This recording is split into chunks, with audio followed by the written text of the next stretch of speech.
Vou falar agora sobre o caso do médico, certo? E também da suposta agressão, que o mesmo foi investigado. O motivo da prisão do médico foi simplesmente a incongruência nos depoimentos, com também a análise da vítima, do formulário de avaliação de risco e também de algumas incongruências nas imagens da câmera. Posteriormente, ao investigarmos, pedimos a revogação da prisão preventiva, pois analisamos todo o conteúdo, certo, das câmeras, fazendo a linha temporal e também as análises dos depoimentos, com novos depoimentos da vítima e novo interrogatório do suposto autor, e frisamos que não haveria mais risco à aplicação da lei penal e da garantia da ordem pública à prisão do médico. Por isso, representamos pela revogação da prisão preventiva. E essa aí eu vou falar agora como tudo aconteceu e como tudo chegou na delegacia até agora a investigação. Me chamo Lucas Rotardan, né, delegado aqui de Piancó, delegado responsável pelas investigações do determinado caso que vamos comentar agora, certo?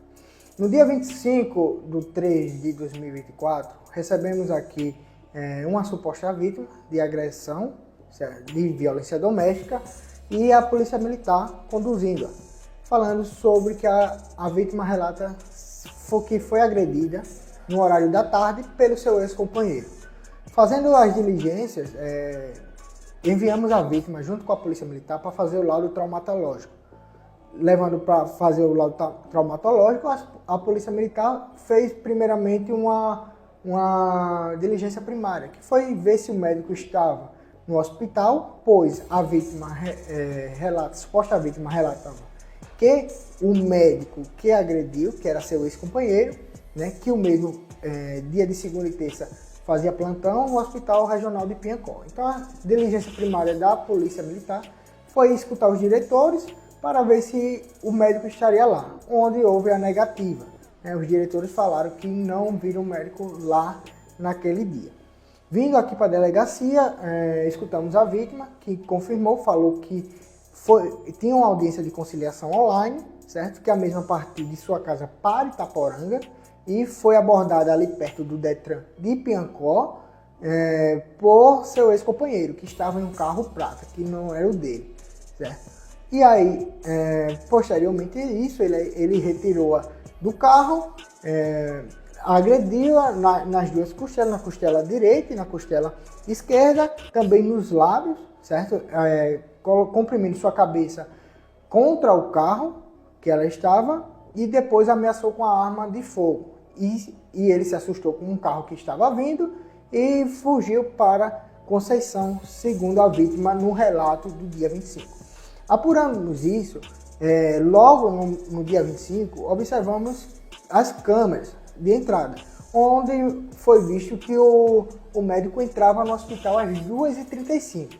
Porém, observamos ao decorrer do tempo que até 6 horas da noite, vimos também a passagem da vítima, que a vítima chegou às 5h02 no Hospital Regional de Piancó. Porém, ao passar do tempo, não vimos o médico saindo pelas portas, pela porta principal, por onde ele entrou. Isso nos chamou muita atenção.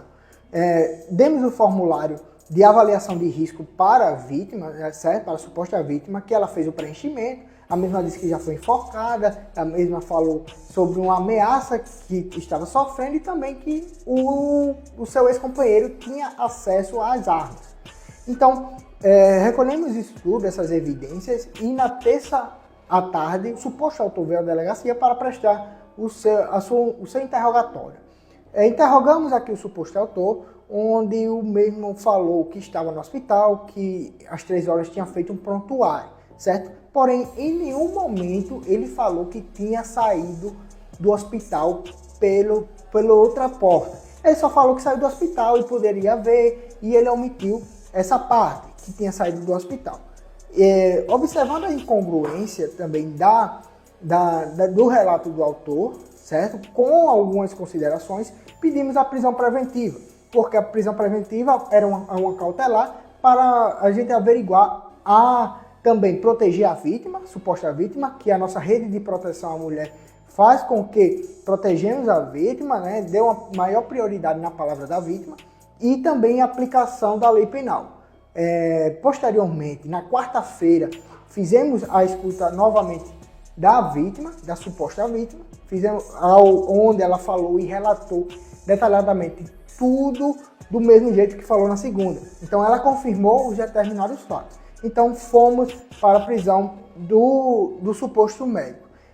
Preso o suposto médico, veio aqui para fazer as formalidades, e aí a gente escutou de novo, e o que nos chamou a atenção, que ele confessou de onde teria saído, que ele saiu do hospital pelo necrotério, certo? Pelo necrotério. Ao perguntarmos por que ele fez isso, ele disse que estava com medo dela, pois ela já estaria ameaçando fazer essa fraude processual contra ele, né? essa calúnia contra ele. Então, verificamos que o médico, esse necrotério, certo? Que tinha uma saída para o necrotério, onde o mesmo utilizou para fugir, certo? Por que ele fugiu? Ele disse que estava com medo.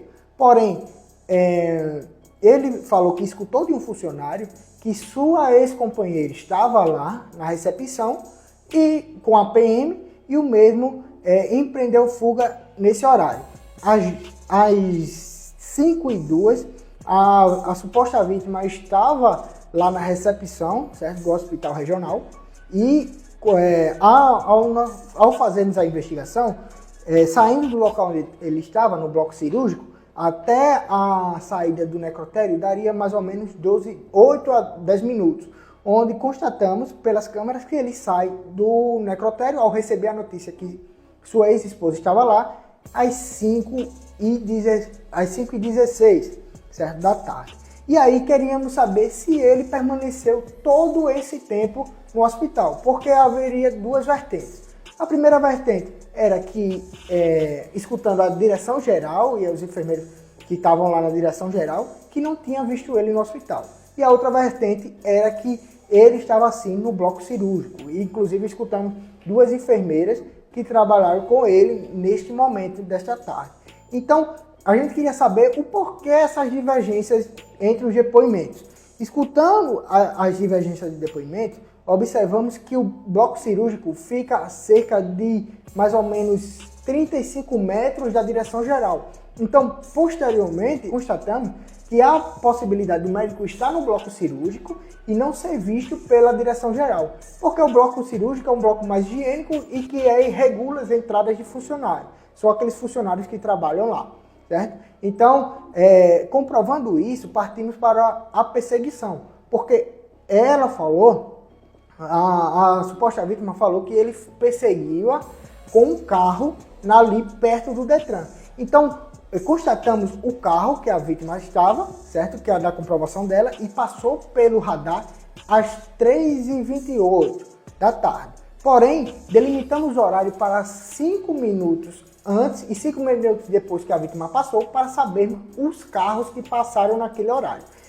Vendo os carros que passaram naquele horário, nenhum bate com a descrição da vítima e também nenhum bate com o carro que o médico estava, que era um Jeep Compass branco, certo? Posteriormente, verificamos que a vítima não acostou o Prince, tanto no dia 25, que ela foi chamada a primeira vez, que ela veio até a delegacia, e tanto no dia 26, que ela veio até a delegacia chamada pela gente para confirmar seu depoimento, ela não acostou as capturas de tela que foram divulgadas. Também ressaltamos que este inquérito policial foi para averiguar a situação do fato do dia 25 de março e não dos fatos passados. Agora, estamos abrindo novamente o inquérito para apurar essas capturas de tela e essas possíveis lesões feitas anteriormente,